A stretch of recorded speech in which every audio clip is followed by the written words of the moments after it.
Assalamualaikum warahmatullahi wabarakatuh. Pagi anak-anak. Sudah siap kalian hari ini untuk belajar?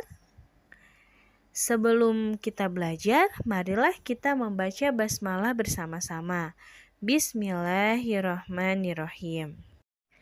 Hari ini Ibu akan melanjutkan pelajaran bahasa Indonesia tentang pertumbuhan dan perkembangan makhluk hidup. Kemarin, Ibu sudah jelaskan bahwa ciri-ciri makhluk hidup itu ada 6. Yang pertama, makhluk hidup dapat bergerak.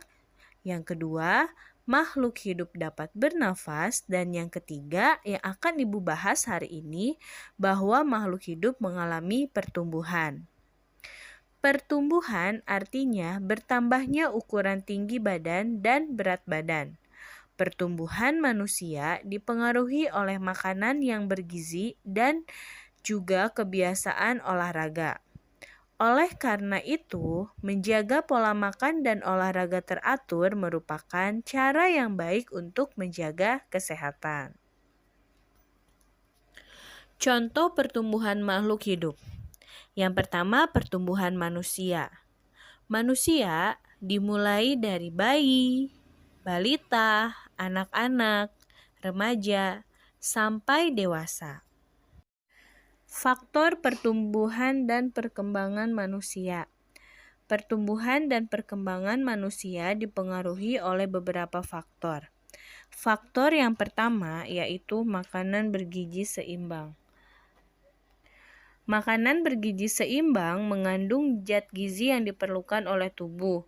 Contohnya, makanan yang terdiri dari makanan pokok, lauk pauk, sayur mayur, dan buah-buahan. Faktor yang kedua yaitu olahraga yang teratur.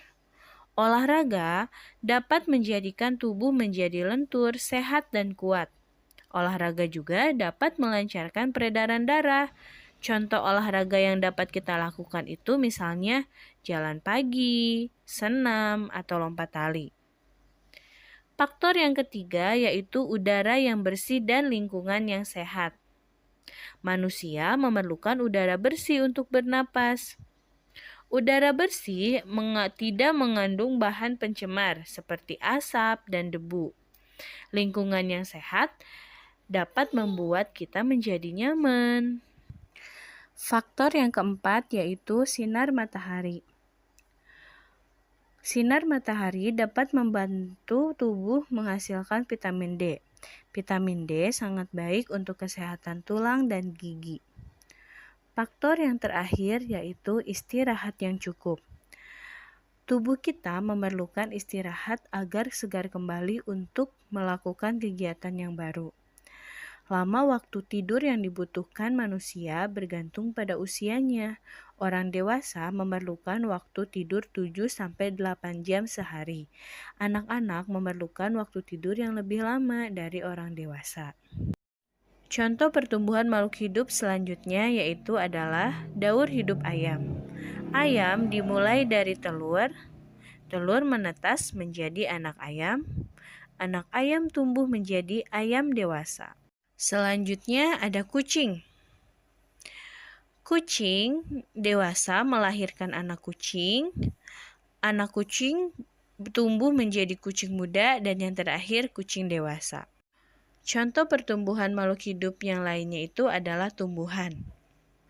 Tumbuhan dimulai dari biji, kecambah, tanaman muda, dan tanaman dewasa. Ciri makhluk hidup yang keempat itu adalah berkembang biak. Berkembang biak adalah kemampuan makhluk hidup untuk menghasilkan keturunan. Tujuan berkembang biak adalah untuk melestarikan jenisnya. Cara berkembang biakan makhluk hidup itu ada 3. Yang pertama secara melahirkan atau disebut dengan vivipar, contohnya manusia, kucing, sapi, dan kuda.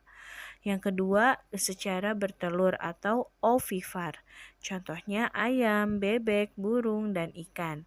Dan yang ketiga adalah bertelur dan melahirkan, atau disebut juga ovovivipar, contohnya buaya, ular, kadal, dan iguana. Nah, anak-anak, sekarang rangkum ya ciri-ciri makhluk hidup yang ketiga sama ciri-ciri makhluk hidup yang keempat. Setelah itu, kalian bisa tulis di buku tulis ya. Oke, sebelum kalian tulis, Ibu tutup dulu ya pelajaran hari ini dengan mengucapkan hamdalah secara bersama-sama. Alhamdulillahirrabbilalamin. Wassalamualaikum warahmatullahi wabarakatuh.